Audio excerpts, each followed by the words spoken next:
নমস্কার, চলো চলো ঋষিধামের কুম্ভ মেলায়। মানবতার মিলন মেলা, সাধু সন্তদের মহাসম্মেলন, আত্মশুদ্ধি ও আধ্যাত্মিক জাগরণের পবিত্র তীর্থে।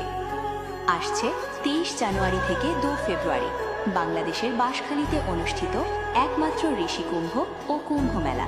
স্থান ঋষিধাম আশ্রম, বাঁশখালী, চট্টগ্রাম।